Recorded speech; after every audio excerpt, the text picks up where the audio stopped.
A couple of years ago, my parents, who were 87, gave me a call. I live in Sioux Falls, South Dakota. They live in northwest Iowa, about an hour drive. And Mom said, "Elizabeth, I need you to come and help me in my house. I need to help downsize and go through some things. Would you help me?" I said, "Oh, I'd love to, Mom." So, but then I said, I got Dad on the phone. I said, "Dad, I'm going to help Mom that day. I've got a big mailing that needs to go out to my clients. Would you mind helping me with that while I'm working with Mom?" He said, "No problem." So he did. He did this beautiful job of packing up all these boxes. And then when I took the picture, he had to act like he was really tired. But he was 87, so maybe he was tired.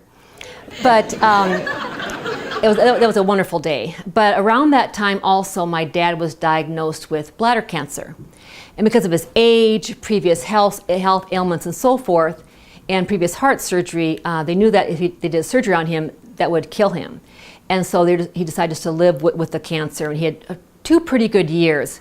But in February of this year, we found out that the cancer had spread, and he went to the hospital because he had an infection.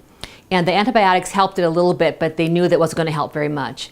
And my dad made the very courageous decision to stop all treatments and just live life out whatever days he had left. And so the day we made that decision, I traveled the next day, and that's the day they moved him from the hospital to hospice. So I was back in town the next day, so I got to Iowa as fast as I could, and I walked into his room at hospice. And he was very disoriented. He didn't know why he wasn't in the hospital, why was he here. He was very confused. But his biggest confusion was about the time.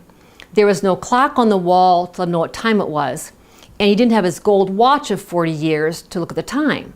And he was very upset about this. And I want to make his last days as peaceful as possible. I said, "Listen, Dad, I will go to your home.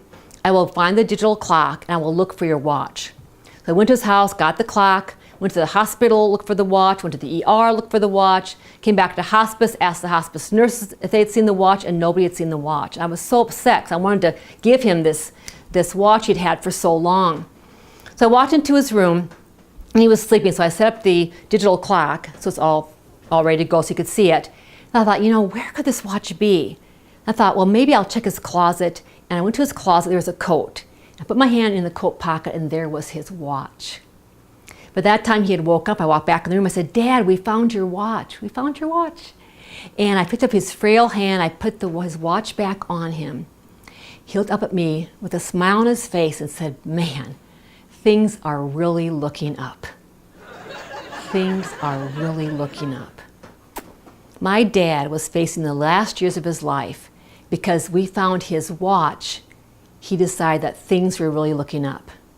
We all have bad days. Maybe you're experiencing a downturn in your business.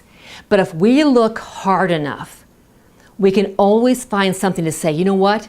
Things are really looking up." If you look for the good, you find the good. If you look for the bad, you find the bad. What are you looking for today? I hope it's a gold watch, because things are really looking up.